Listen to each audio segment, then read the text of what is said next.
Phenomenal introspection is reliable and proves that util is true. Sinababu writes, history offers examples of disagreement, ethnicities, classes, and gender. Widespread error reduces the probability that my beliefs are true. Even if I have no direct evidence of error, induction suggests they are rife with error. Our epistemic situation forces us to abandon more beliefs. Phenomenal introspection is reliable. Experience is rich in detail. Vision sometimes produces false beliefs. It's so reliable as to be indispensable. When looking at a lemon, one can form beliefs that they're bright. When considering pleasure, one can make judgments that they're good. The parallel between yellow's brightness and pleasure's goodness demonstrates objectivity. I can know others' pleasure is good. That supports util. Thus, the standard is maximizing happiness. For the standard, first, reductionism. Personal identity doesn't exist. Alson. If your cerebrum were transplanted, the recipient would be you. If you destroy one hemisphere and transplant the other, the one who got the transplant would be you. Suppose both hemispheres are transplanted, each into a different empty head. The two recipients would each be you. But that cannot be. One thing cannot be two things. Contradiction. And this means consequentialism. Moral theories can't focus on individuals since there's nothing that unifies them across time. Only states of affairs can have value. Second, determinism is true. Our bodies are controlled by biological principles only. There's no room for free will. Drescher. Mechanical principles that govern each particle of our body specify how each of these particles behave, which specify how each of us behave. There is no room for the ghost-like component. It would have to do so to make some of the particles violate the principles that all particles are always observed to obey. How can we reconcile the mind with the mechanical nature of the body? Any nudging would constitute a change in probability distribution, and even that would break the rules that particles seem to obey. The rules are exceptionless. And only consequentialism is consistent with determinism. Green and Cohen. The consequentialist approach works with hard determinism. Consequentialists are not concerned with whether anyone is innocent or guilty, but with the likely effects of punishment. The retributivist approach is regarded as requiring free will. Hard determinism implies that no one deserves to be punished. Third, only consequentialism can explain why some moral obligations are stronger than others. Sinna Armstrong. If I promise to meet friends for a casual lunch, my moral obligation is not as strong as when I promise to drive you to the airport to catch an important flight. If I break the lunch promise, not much will happen. If I break the driving promise, my failure will cause more harm. These harmful consequences give strength to my moral obligation to keep this promise. Thus, the NC framework answers the wrong question. Even if you justify what makes an action right or wrong, the distinct feature between levels of rightness and wrongness is consequences. Contention 1 is inequality. UBI solves income inequality by redistributing wealth, increasing innovation and education access, and giving the poor political power. Sentence 16. Basic income would function as an income distribution, reducing extreme levels of inequality. This would redistribute from the top 20% to the bottom 60%. A recent macroeconomic model showed food stamps having the greatest stimulus effect, also the greatest stabilizing effects. Giving money to the rich slows the economy, while giving money to the poor grows it. One notable effect of basic income is the increase in numbers of people starting businesses. People use the cash given to them to increase their labor market incomes. This decreases inequality even further. Teenagers chose to reduce their hours worked. Graduation rates made 100%. Education is almost universally thought as a means of increasing wealth. More people choosing to pursue that education would likely result in further reduced inequality. Basic income would enable citizens to outspend even the rich in a small donation by transferring political power concentrated at the top to the wealth and income spectrums back to the great majority of people. And unemployment and rampant inequality is inevitable due to robots. There's only a risk that the apple solves. Straubhaar 17. One of the strongest tailwinds for a UBI comes from a rapid technological change. The development of robotics may result in substitution of the human labor force. A large part of the work now done could be taken over. Jobs will be lost. It remains uncertain how many new jobs will be created. Technological change may result in increased inequality and a stronger polarization between capital owners and the labor force. Scenario A is economy. Income inequality is the most important term linked to economic decline and also causes political instability. Harkinson 11. Comparing world econ, Burks found equality of incomes was the most important factor in preventing downturn. Making distribution 10% more equitable prolongs growth 50%. The Depression-era chairman of the Federal Reserve blamed the great crash on the wealth gap. Wages grew too little the past 30 years to sustain econ income. Inequality goes with political instability as we've seen during the Arab Spring. And UBI jumpstarts the economic activity out of big cities. Hybert 14. Basic income would need to be a federal benefit. A national benefit that everyone is entitled to regardless of location can actually help even out economic activity across the country. With basic income, people don't have to crowd around the same big expensive cities where most of the present-day jobs are. They can use this benefit to start new economies someplace else. And the United States is key to the global economy. Growth solves many existential threats. Haas 13. The most critical threat is the slow economic growth, the foundation of American power. U.S. economy accounts for 1/4 of global output. Only the U.S. has the potential to drive economic recovery. The need to halt WMD, fight climate change, improve global health, and prevent conflicts will not sort themselves out. Order requires leadership. The U.S. must put its house in order. The alternative is a world characterized by conflict for the planet. Scenario B is the environment. Income inequality kills business. Compliance with international environmental agreements, which are uniquely key to solve global warming. Wilkinson and Pickett 10. Equal societies are greener. Community life is stronger and people trust each other more. People do things for public benefit. Data from the World Economic Forum shows business leaders in equal countries regard complying with international environmental agreements as more important. Believing it is important to comply is essential to the world to respond to climate change. And independently, UBI is key to reorienting society towards environmental protection. Battistoni 14. In providing an alternative to dependence on destructive industries and removing the threat of job blackmail, it makes exchange a real option, giving workers and communities more power to demand protections against environmental harms. It can start to reorient social focus away from the eternal game of consumption. Viewed as a bulwark linking unconditional livelihood provision to sustainability, it could be the beginning of a much larger project of ensuring decent standards of living for all. While reclaiming environmental commons from the false narrative of tragedy, Hart suggested the need to develop a politics of the common, recognize the limit of the earth, and fosters our unlimited creative capacities. And warming is real, anthropogenic, and causes extinction. Jamal 15. 50 million years ago, a 5 degrees Celsius rise occurred in just 13 years. Earth's climate will change 10 times faster. The Permian mass extinction was triggered by an increase in temperature. Scientific evidence strongly suggests we're in the midst of the same process, anthropogenic and happening exponentially faster. It could happen far more quickly than generally believed possible in the next few decades. And this turns any freedom-based NC. Global warming is an infringement on property rights. Brunig 11. Accept property rights premise. Once individuals become owners, nobody can touch that property. Industrial processes have externalities that put things into the air that make their way into the bodies of others. This is rights infringing. Under the procedure-focused account, industry is causing matter to land on me. I never contracted with them. With climate change, emissions cause the world to warm, which will damage property all over the world. Yet emitters have not contracted with every property owner, making emissions a violation of property rights. No freedom can ever justify pollution of burning the fuels. They are ethical equivalent of punching someone in the face. Thus Cypher. Okay, you read everything? Yep. Okay. When you're good. Yeah. Alright, let's talk about Sinababu. Sinababu says that phenomenal introspection proves that we find our own pleasure valuable. Is pleasure the only thing that's valuable? Yes, according to the Sinababu evidence. It's the only thing that's intrinsically valuable. Why does the fact that we value our own pleasure mean that there can't be another intrinsic good? Look, this is the AF stance. You're welcome to read arguments. No, yeah, I understand that's what the AF stance is, but I'm asking where the justifications are in the evidence. The Sinababu evidence explains... No, so I see why the Sinababu evidence explains that we do care about Let's just make this clear. If you read an NC that says something else is valuable and you link it into Sinababu, I will attack that link. I did not preempt every other possible valuable good in the Sinababu evidence. Okay, that's fine. Is Olson just a, hypothetical experiment? No, the hemispherectomy is actually possible in the real world, too. Okay. Why does the fact that there's a possibility of lack of continuity in personal identity mean that there's no personal identity at all? The fact that there could be some sort of disjunct between... It's a thought experiment, right? It proves that the idea that we're unified people is wrong, because if you take that idea to its logical extent, that would imply that we're two people, which makes no sense. Why would it imply that we're two people? Yeah, so that's the Olson evidence says that if you were to take someone's brain and split it into two halves, you would have two separate conscious people that were viewing the world differently than each other. But it's impossible that two things could be contained in one thing like that. Okay. That's fine. Let's talk about the Drescher card. If our bodies are only controlled by biological principles, how do we have the ability to choose to do or not to do the resolution? We don't. We're guided by... There can still be an ought statement that guides us, right? But inevitably, the way it goes is determined by logical... For choice. Sorry, I don't... do we have the capacity to choose to do the resolution? Let's make it clear. Every decision we make is influenced by particles in our body. Okay. There is no soul inside of us that determines what we do, right? Is it that we are influenced by external considerations, or that we are determined by external considerations? I mean, if the second one is a more extreme version of the first, it's just the second one, right? It's everything we do is influenced by everything around us. So how do we have the ability to choose to maximize happiness?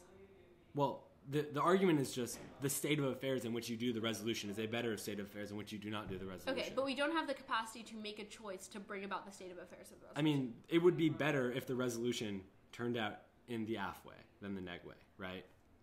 Okay, that's fine. It ought to happen that there is a UBI. Okay, so your argument is that it's about desirability, but you don't argue that the government would have the capacity to bring about the state of affairs of the resolution. I mean... They have the capacity in the sense that all the lawmakers would get together and pass the law, right? But none of them individually has free will. Okay, that's fine. Let's talk about... What's the methodology for Santon 16? Santon 16. Well, it's hard to give a general methodology because he talks about 6 different ways it reduces inequality. So I could go through each one, though. Starting prep. The order will be NC one-off case. All right, I'm ready.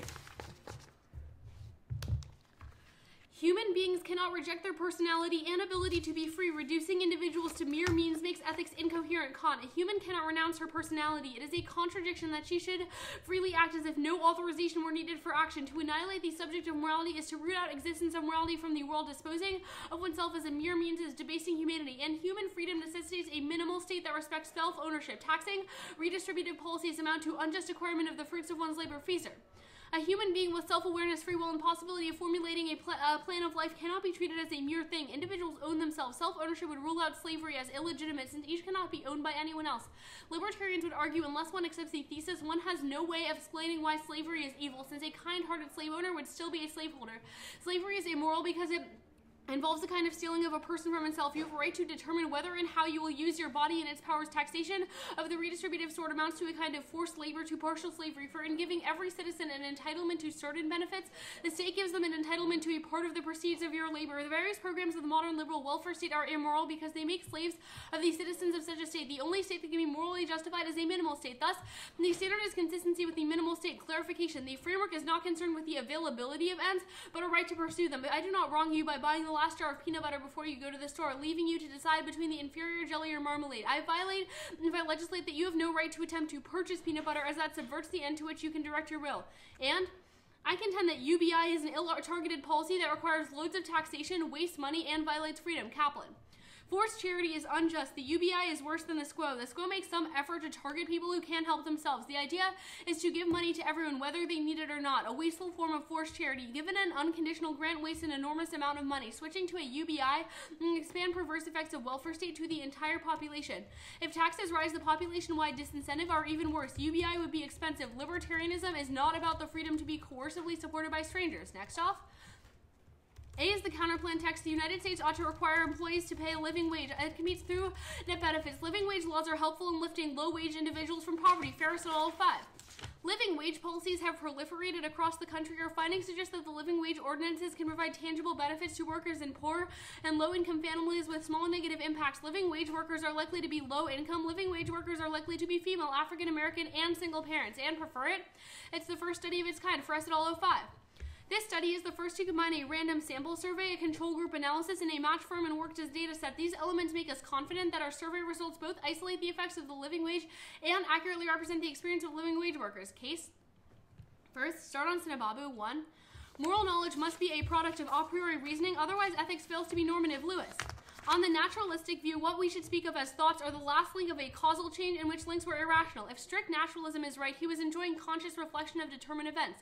It would be impossible to accept naturalism if we believe naturalism, since naturalism is a system of thought. But for naturalism, all thoughts are mere events with irrational causes. That also takes out your determinism argument, since if we don't have the ability to have some sort of causal interaction with the external world, then we cannot choose to believe certain arguments are true, which means that determinism is circular. Second, consequentialism leads to absurd ethical conclusions. For instance, a 5-year-old who accidentally kills a starving woman with food she's allergic to did something just as bad as a malicious murderer. 3 point.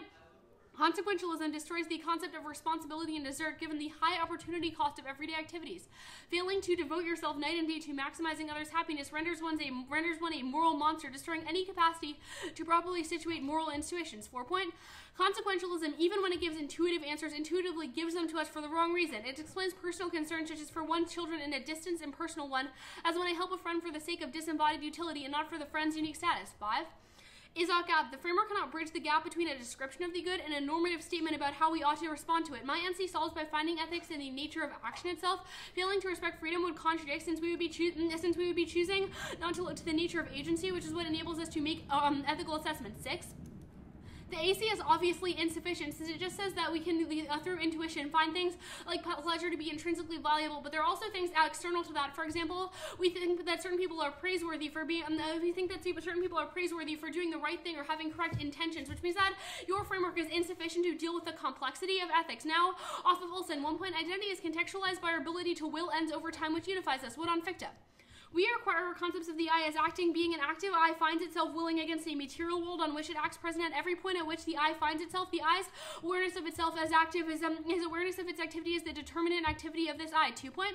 This framework relies on political philosophy, not moral philosophy, not political philosophy. Even if our desires and wants change over time, their external, consistent act of willing freedom unifies us into one coherent identity. 3 point.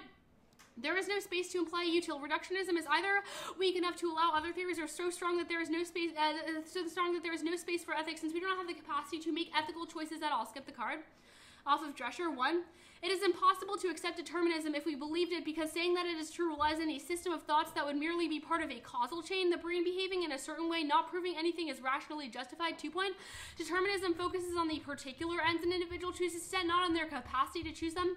Thus, this doesn't answer the NC, since structural limitations on freedom are still problematic. Go to the 4 point. If determinism is true, vote negative, since every action, including the resolution, is predetermined, so we cannot be obligated to do anything. Off of Synod Armstrong. Action is not differentiated between enablers and action. Action is formed by its explanatory whole, and thus there is no essential distinction between the enabler to an action and the action itself. Ansco. A person can be doing something which she does not do. We say that something was falling over but did not fall. The break between he is whying when he has mentioned why in answer to the question, why are you Xing, and one where she is where we say rather he is going to why. There is not much to choose between she is making tea and she is putting on the kettle in order to make tea. Divisions are simply equivalent. Now go to the contention. First, universal basic income decreases wages of most workers and creates weird work incentives according to economic theory. Harvey 6. Increase in tax requires to implement either a UBI would reduce wage rates for workers. The substitution effective program should cause labor force participants to want to work less. This would be enhanced for low-income workers by the program's income effects. A UBI would increase income of persons with incomes below the break-even level, while reducing real income of persons with incomes above. A conventional analysis would predict the gainers would at least part of their additional income. A BIG should encourage higher-income workers to work more and lower-income workers to work less. Now, also, UBI entrenches the sexual division of labor by incentivizing women to succumb to the social role of caregiver. Danaher 14. Traditional forms of female labor have been decommodified. Women are dependent on occupying that role, which gives rise to sexual division of labor. May re-entrench sexual division if women no longer need to work out of economic necessity. They may succumb to social pressure to take up caregiver role. Men could free ride on unpaid work of women, and women could be further excluded. Off of your global warming card presumes a consequentialist analysis, but if I win that intentions matter, then that would preclude your argument. Okay. You ready? Yeah. Do you want me to delete that? No, it's fine. Okay. Okay, so the very last argument you made, you said that the Brunin card presumes consequentialism. So, to be clear, underneath the NC, we cannot aggregate freedom violations. Right. So, what does your Kaplan card mean when it says that the status quo is better than the UBI? So the argument is that, like, in a world in which we establish a UBI, then we're not allocating funds to, like, individuals who need them most in society. It's just a general violation of freedom in which, like, individuals have to pay for other people to receive money. Why is that worse than the status quo, which has a mess of welfare programs? Okay, so the first argument is that the NC has a distinction between foreseen consequences and intended ones. So even if there are problems in the status quo, like, it's not a question of whether or not... I don't think you warrant the intent foresight distinction anywhere in the NC. like, I didn't explicitly say intent foresight distinction. Got it. But all of the arguments for why, like, aggregation Understood doesn't matter for... Yes. Okay, where do you warrant why the UBI would require additional raising taxes as opposed to the redistribution of taxes? Well, it doesn't matter. The argument is that, like, when you allocate taxation for this specific purpose that is unjust, then that would be problematic. Okay, what's the status of the counterplan? Conditional. All right, so let's talk about the Ferris-Sedal 05 evidence. Sure. Yeah, wait, so where exactly were they studying?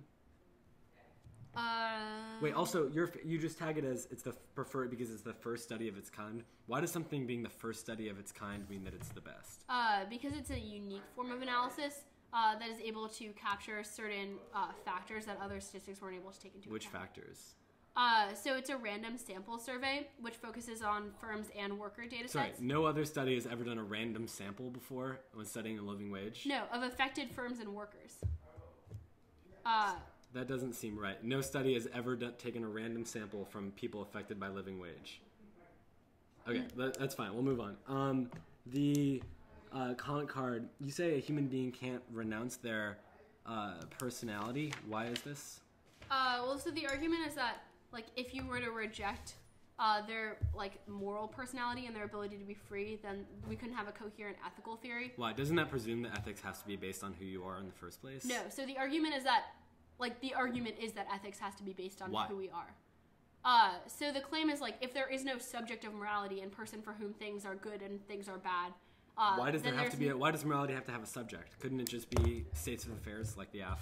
Where does the con evidence warrant why a state of affairs based approach to morality is not as good as a subject based so the argument is that that's the only way we can have a coherent link between states of affairs and the obligation for individuals to bring those states of affairs about, because that's the only way we see the requirement for there being some sort of authorization. Why does it have to be human beings?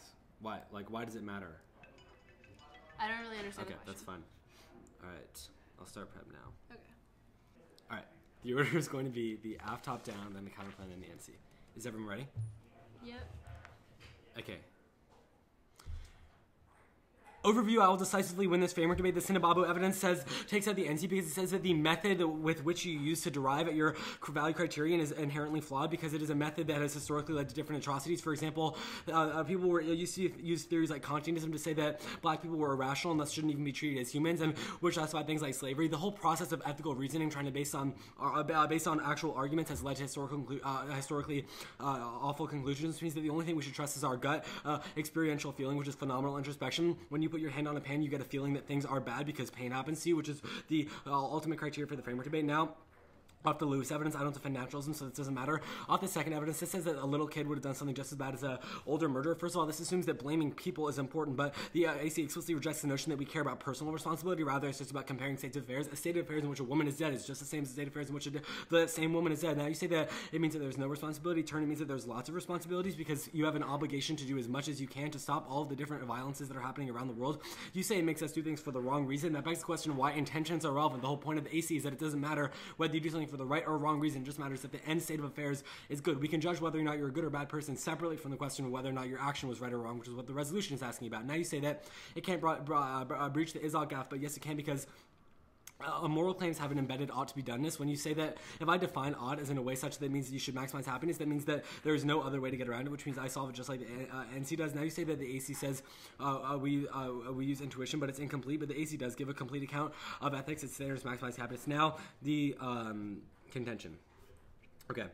Extend the sentence 16 evidence which says that the AF would vastly reduce income inequality. This outweighs your turns and the counterplan because the evidence says that people would be able to donate more. The poor people would be able to donate more to campaigns, which would help offset political power that is held mostly by the rich right now. That outweighs on longevity and magnitude because it means there are lots of other liberal and tax-raising policies that happen in the future, which outweighs your Harvey 6 card. Now, also off the Harvey 6 card, there's no impact. It just says that people would work less, but that doesn't matter as long as they have enough money through the UBI to sustain themselves. There's no reason why work is good. Now, off the Donner 14 evidence. A basic income would fight against the patriarchy by breaking the link between employment and income and by ending mutual reinforcement of gender roles between employment and marriage. Pateman 4. Basic income would give citizens the freedom not to be employed. The opportunities provided by basic income would be far wider since the new opportunities would not be confined to a competitive market. A basic income would make it possible for anyone to go back to school. By opening up this range of opportunities and uncoupling income and standard of life from employment, a basic income has the potential both to encourage critical reassessment of the mutually reinforcing structures of marriage and to open the possibility that these institutions should be made in a new democratic form. Now, extending impact is massive war. That also turns the NC because we can't have liberty if we're all dead from an attack. Now the counterplan. First of all, permutation do both. Second, the counterplan bites into the NC because it means you have to raise wages, which is functionally stealing people's labor. And a large consensus of studies confirms that minimum wage hikes cause unemployment. Newmark 14. An extensive review of new evidence looked at more than 100 studies. Studies focusing on the least skilled were highlighted. Nearly 2/3 of the studies estimated minimum wage had negative effects on employment. Other 33 studies judged the most credible. 85% pointed to negative employment effects. Prefer this over the NC. Asa point, or prefer this over her evidence. Asa point is that it has a larger studies more studies, whereas which means it's a meta study and encompasses hers. The Bisa point is that her only reason for is that it's a unique study, but just because it's unique doesn't mean it's good. And raising the minimum wage won't change inequality very much. Worst all 13. Many jobs are not low income, even though they may be low pay. 50% of those who get paid minimum wage earn more than it. They are tipped. 50% are 24 or under. Changes wage paid is not going to change inequality very much. Now, go to the NC. Okay. First of all, there's no difference between the status quo and the AF because they both involve taxation, and if you can't weigh consequences, then there's no way to weigh between which one is worse or better. Also, there's no act omission distinction in the case of governments because everything they do is always the implicit rejection or endorsement of a certain policy action. Now, also off of the Pfizer evidence, rejected because it makes an offensive comparison between slavery that black people went through and the presumed slavery of white older men, which is obviously ridiculous. The con evidence is circular. It assumes that we care about a subject-based conception of morality, but the entire AC disproves that idea. Okay. The order will be an overview, which you can flow on the NC, then NC case. Cool. When everyone's good. Yep. major problems. The first is that Jack stakes the entirety of the debate on the Sinababu evidence, which relies on intuitions, but he does not do a good enough job dealing with the arguments as to why utilitarianism is intuitively false, because he fails to answer the question about the appropriate response to the fact that happiness might be valuable. Even if it is the case that that happiness is an objective moral good, that does not mean that there is a specific response required by government's agency to maximize certain consequences, which means that only the NC answers the normative question of the resolution, which means that I will definitely outweigh all of them. Which means that I will definitely outweigh all of your arguments, even if that is not the case. You do not bring the bridge to the link between something being an objective good and us being obligated to carry it out, which means that I will win lots of weighing arguments from the NC that are sufficient to take out the app. You can kick out of the counterplan of its condition, which means that I don't have to defend it. NC? Extend Kant that human beings cannot reject their personality and ability to be free. Reducing individuals to mere means makes ethics incoherent. This always the case. A point.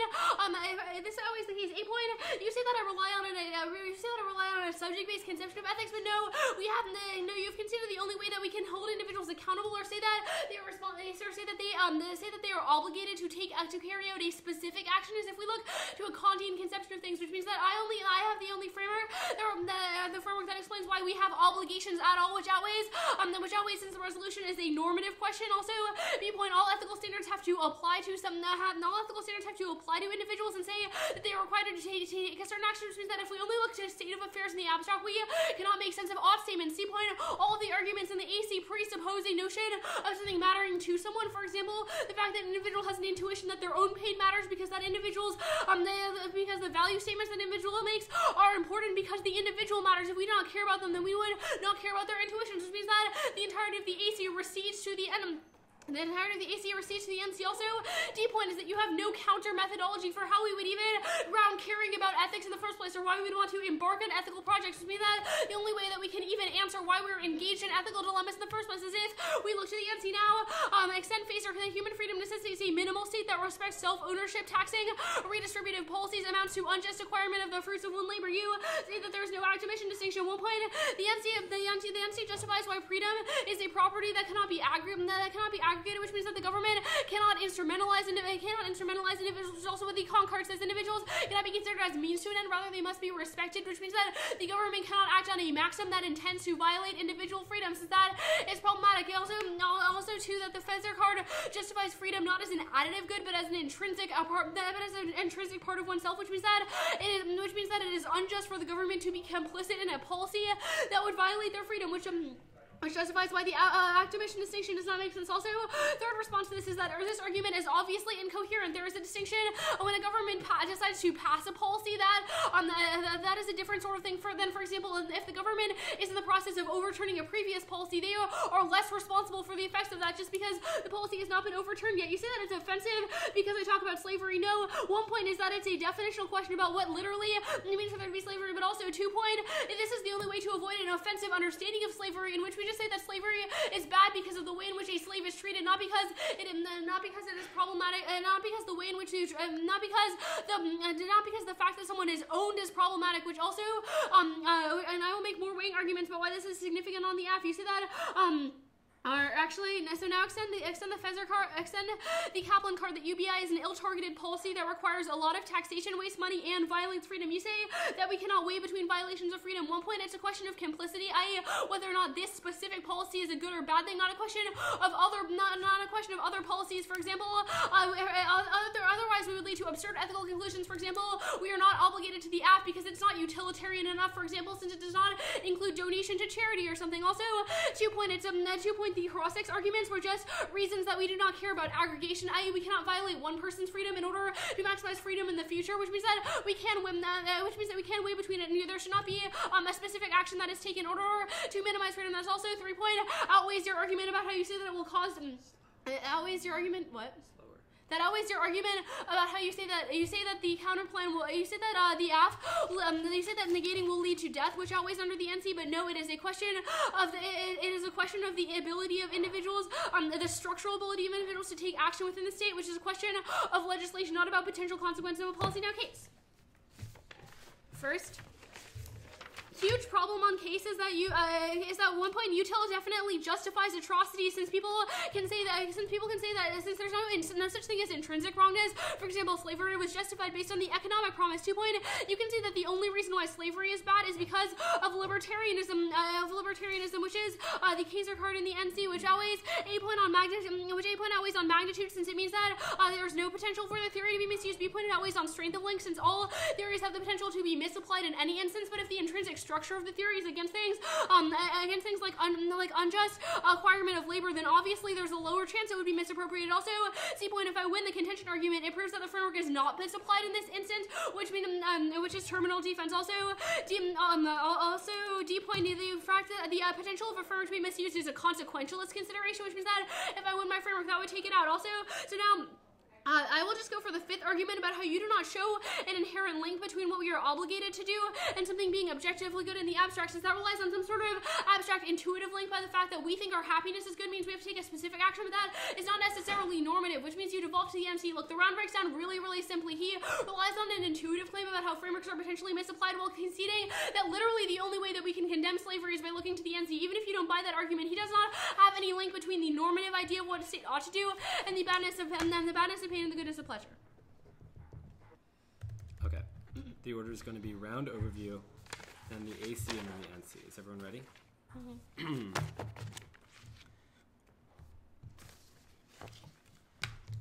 The problem with the 2NR is that most of the arguments she makes are entirely new, and she has still conceded the meta-level framing question that I put on the framework debate that says that the only thing you should care about is what process do we use to derive the correct ethical theory. The process she's using of rational argumentation and reason giving has historically led to atrocities. The arguments she tries to make against that in the 2NR are completely new, which means you don't give them to her. Now I'll go to the AC. I send the Sinibabu evidence, which says that historically when we tried to use moral reasoning, we've arrived at horrifying conclusions, especially with Kantian frameworks and the use of slavery. The solution here is that we should trust our gut intuition, which is that pleasure is a good thing and pain is a bad thing. Her argument here that util justifies atrocities is completely new in the 2NR, wasn't on your flow in the 1NC, and I initially made this argument in the 1AC, which means she doesn't get access to it. She also doesn't get, she makes an argument about how the only reason that slavery is bad is because of liberty, but that flies in the face of my argument, which is that the reason that slavery is bad is because it causes lots of pain. Also, even if there is one hypothetical scenario in which it could justify slavery, if the happiness balance was leaned towards that, the overwhelming probability of that is extremely minimal, which means that it doesn't. Which means that she has no offense on this actual argument. Now, on her extension of the 5th argument about the odd-odd gap, first of all, she never actually explains why the NC is able to escape that. She just asserts that there's a normative gap. Second, she has conceded that my argument, which is that odd claims have an embedded ought-to-be-doneness inside of that, or moral claims do, which means that when you say someone ought to do this certain thing, and if you define odd as maximizing happiness, that means you have the obligation to maximize happiness. Her framework also doesn't force anyone to act morally, because no framework can do anything like that in the first place. Now, go on extending the ALF offense, which is that the ALF solves inequality. Extending this turns the NC because the end result is lots of war caused by economic decline. She's conceded that extending this turns the NC because you can't have liberty if you're dead, which means it's a prerequisite to all of her offense. Now go to the NC. Okay. So, first of all, let's make very clear about what the NC says. The Kant evidence says that that humans can't reject their personality. The Phaser evidence says that freedom means that you have to be in ownership of yourself. Nowhere does she extend an argument in the 2NR that was in the 1NC as to why that can't be additive. All of the generic Kant terms that she throws out about acting on maxims and how aggregation is impossible were completely missing from the 1NC, which means you should just go based on arguments in the 1NC, of which there were none that were actually extended in the 2NR. Which means I don't even need to win the act-omission distinction arguments, because she doesn't have any positive warrants in favor of there being an act-omission distinction in the 1NC or 2NR. Now, she says that the NC justifies why freedom can't be aggregated, but it doesn't, because all of her arguments just say that freedom is a good thing, but it never says why it's good for any other reason other than the fact that it's actualized. Then she says that it's about acting on maxims, that's in response to a different argument. Let's be very clear. She has no response to the argument, which is that this turns the NC. None of her arguments in the 1NC justified a conception of freedom that isn't based on that, which means that the AF turns the NC. But you don't even evaluate that debate because she's painfully far behind on the Sinibabu evidence, which frames her Kant evidence. So Sinibabu outweighs Kant, but even if you buy the NC framework, all of the AF offense turns the NC because it proves that we can't have freedom in a world in which we're all dead.